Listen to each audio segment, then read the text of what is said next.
Whoa, how are you doing there? It's been a long time since the last time I recorded something for this channel. I've got my channel in Spanish also. I'm most of the time there. But I wanna move a little bit this channel also for the English speaking people that would like to receive a message that could be helpful for their lives.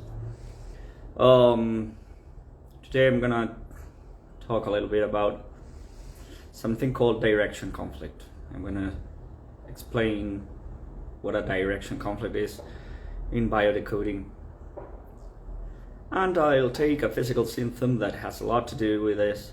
That's the cervical pain, or cervicalgia, like pain here, like in the bones that connect your back with your head, right? I don't know how you call it in English, but I guess it's not that different in Spanish. In Spanish we say cervicalgia or cervicobrachialgia. I don't know, I'm gonna say something like cervical pain, and that'll be it. It has a lot to do with the direction conflict.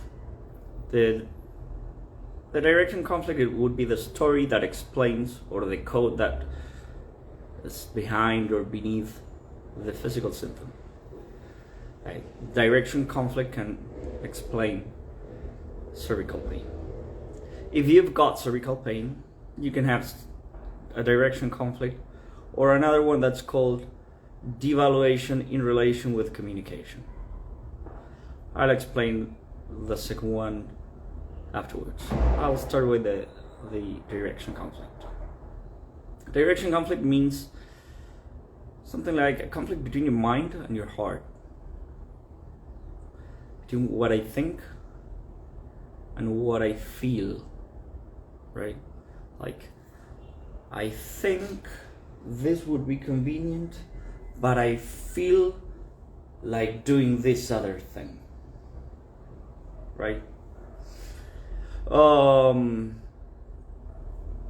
example would be something like, I think that it would be convenient to have a relationship with this man, like being a woman, because he's well positioned, because he's wealthy, because he has social or political influence, and I would feel protected in a relationship with this man, this one. But I feel like being with this other one. Like, my heart is with this other one that's, I don't know, poor, or a drug addict, alcoholic. I know this one is not convenient, but there's some sort of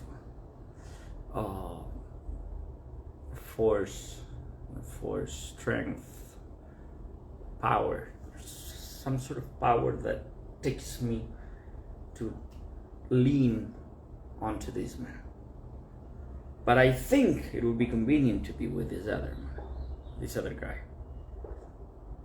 So that would be a direction conflict. Where's the direction conflict? Like, my chest is like this and my head goes that way. The pain is here, right?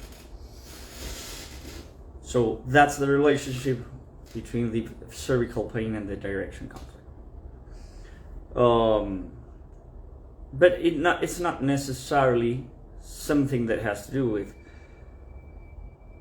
this love relationships. It can have to do with other things in your life. Whatever situation in which you feel one thing and you think another one. That would be it. The other conflict that's behind cervical pain is feeling devaluated in relation to communication. And this is the general story of cervical pain from C1 to C7.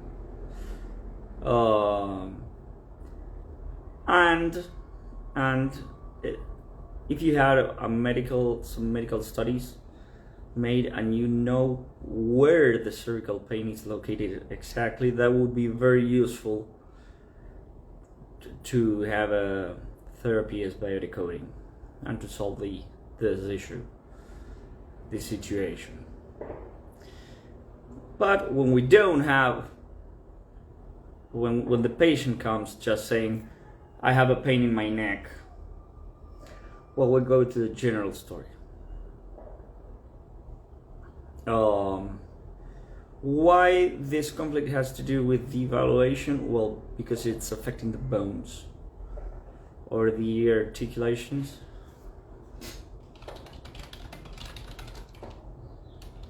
Joints, or the joints, or the bones, or the joints. And that has to do with everything that has to do with bones has to do with feeling devalued. Why it has to do with communication? Because here at the same level that you have got the cervical bones, you've got the vocal organs, like, let me see this word. The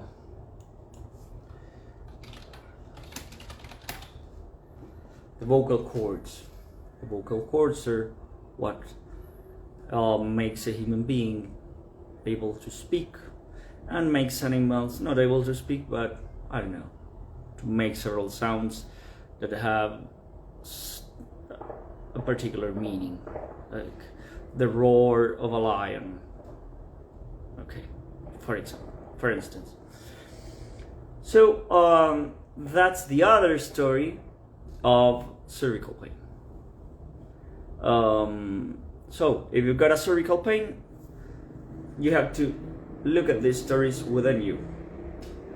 I've got a direction conflict, or I feel devaluated in relation with communication. In this sense, one example, or the one that I feel more like part of me, or part of my life, or the one is like your words not being taken seriously enough. Something like that. That's an example. But it's a very broad story, a very wide code. So you can have the story, the code, like you can feel devalued in communication, and at the same time you can not have or not suffer the cervical pain. You can have a direction conflict but no cervical pain. I mean, the fact of having the physical symptom means that you have one of the codes behind, one of these, in this case one of these two codes. But you can have the story, I mean the code, you can have lived or be living this code, one of these codes, and with no physical symptom, with no cervical pain. So that's the way it goes, and this works for every physical symptom. If you have the physical symptom, you've got the story, but you can have the story and no physical symptom. Well, that's all for today. I think I desire this video is going to be useful for you. If you wanna, I don't know, heal a physical symptom or a life symptom, just your question does not bother. You just can write to me or comment this video, and we'll see what we can do. Thank you very much.